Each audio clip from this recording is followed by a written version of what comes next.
धनतेरस मनाने के पीछे क्या कारण है? क्या सच में लक्ष्मी जी इस दिन हमारे घर आती हैं? जानिए एक किसान से किस तरह प्रसन्न हुई माँ लक्ष्मी। तो आज हम लोग जो कहानी सुनने जा रहे हैं वो है धनतेरस की कथा। और एक किसान से किस तरह माँ लक्ष्मी जी प्रसन्न होती हैं वो कथा आज हम लोग इस वीडियो में सुनेंगे। तो फ्रेंड्स, अगर आपको वीडियो पसंद आए तो वीडियो को लाइक ज़रूर कीजिए, चैनल को सब्सक्राइब कर लीजिए, पास में लगे नोटिफिकेशन बेल को ऑन कर लीजिए, जिससे कि सभी वीडियोस के डेली नोटिफिकेशन आपको समय से मिलते रहें। तो आज की कहानी का नाम है जब किसान के घर ठहर गई माँ लक्ष्मी। तो शुरू करते हैं आज की कथा। कार्तिक कृष्ण पक्ष की त्रयोदशी तिथि के दिन धनतेरस का पर्व पूरी श्रद्धा व विश्वास के साथ मनाया जाता है। धनवंतरी के अलावा इस दिन देवी लक्ष्मी और धन के देवता कुबेर की भी पूजा करने की मान्यता है। इस दिन को मनाने के पीछे धन्वंतरी के जन्म लेने की कथा के अलावा इसके बारे में एक दूसरी कहानी भी प्रचलित है। कहा जाता है कि एक समय भगवान विष्णु मृत्युलोक में विचरण करने के लिए आ रहे थे। तब लक्ष्मी जी ने भी उनसे साथ चलने का आग्रह किया। तब विष्णु जी ने कहा कि यदि मैं जो बात कहूँ तुम अगर वैसा ही मानो तो फिर चलो। तब लक्ष्मी जी उनकी बात मान गईं और भगवान विष्णु के साथ भूमंडल पर आ गईं। कुछ देर बाद एक जगह पर पहुंचकर भगवान विष्णु ने लक्ष्मी जी से कहा कि जब तक मैं ना आऊं तुम यहाँ ठहरो। मैं दक्षिण दिशा की ओर जा रहा हूँ, तुम उधर मत आना। विष्णु जी के जाने पर लक्ष्मी के मन में कौतूहल जागा कि आखिर दक्षिण दिशा में ऐसा क्या रहस्य है जो मुझे मना किया गया है, और भगवान स्वयं चले गए। लक्ष्मी जी से रहा न गया और जैसे ही भगवान आगे बढ़े लक्ष्मी जी पीछे पीछे चल पड़ी। कुछ ही आगे जाने पर उन्हें सरसों का एक खेत दिखाई दिया जिसमें खूब फूल लगे थे। सरसों की शोभा देखकर वह मंत्रमुग्ध हो गईं और फूल तोड़कर अपना श्रृंगार करने के बाद आगे बढ़ीं। आगे जाने पर एक गन्ने के खेत से लक्ष्मी जी गन्ने तोड़कर रस चूसने लगीं।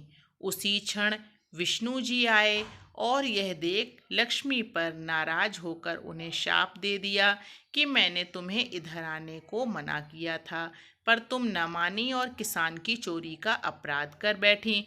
अब तुम इस अपराध के जुर्म में इस किसान की 12 वर्ष तक सेवा करो। ऐसा कहकर भगवान उन्हें छोड़कर क्षीर सागर चले गए। तब लक्ष्मी जी उस गरीब किसान के घर रहने लगी। एक दिन लक्ष्मी जी ने उस किसान की पत्नी से कहा कि तुम स्नान कर पहले मेरी बनाई गई इस लक्ष्मी देवी का पूजन करो, फिर रसोई बनाना, तब तुम जो मांगोगी मिलेगा। किसान की पत्नी ने ऐसा ही किया। पूजा के प्रभाव और लक्ष्मी की कृपा से किसान का घर दूसरे ही दिन से अन्न, धन, रत्न, स्वर्ण आदि से भर गया। लक्ष्मी ने किसान को धन धान्य से पूर्ण कर दिया। किसान के 12 वर्ष बड़े आनंद से कट गए। फिर 12 वर्ष के बाद लक्ष्मी जी जाने के लिए तैयार हुईं। दोस्तों, अगर आपको हमारी कहानी या फिर ये कथा समझ में आ रही हो या फिर पसंद आ रही हो तो वीडियो को लाइक करना बिल्कुल भी मत भूलिएगा और हमारे चैनल को सब्सक्राइब कर लीजिएगा इसी तरह की कथा और कहानी देखने के लिए। तो आगे की कथा सुनते हैं। विष्णु जी लक्ष्मी जी को लेने आए तो किसान ने उन्हें भेजने से इनकार कर दिया। तब भगवान ने किसान से कहा कि इन्हें कौन जाने देता है, यह तो चंचला हैं, कहीं नहीं ठहरती। इनको बड़े बड़े नहीं रोक सके। इनको मेरा शाप था, इसलिए 12 वर्ष से तुम्हारी सेवा कर रही थी। तुम्हारी 12 वर्ष सेवा का समय पूरा हो चुका है। किसान हठ पूर्वक बोला कि नहीं, अब मैं लक्ष्मी जी को नहीं जाने दूंगा। तब लक्ष्मी जी ने कहा कि हे किसान, तुम मुझे रोकना चाहते हो तो जो मैं कहूँ वैसा करो। कल तेरस है, तुम कल घर को लीप पोत कर स्वच्छ करना। रात्रि में घी का दीपक जलाकर रखना और सायंकाल मेरा पूजन करना और एक तांबे के कलश में रुपए भरकर मेरे लिए रखना। मैं उस कलश में निवास करूंगी, किंतु पूजा के समय मैं तुम्हें दिखाई नहीं दूंगी।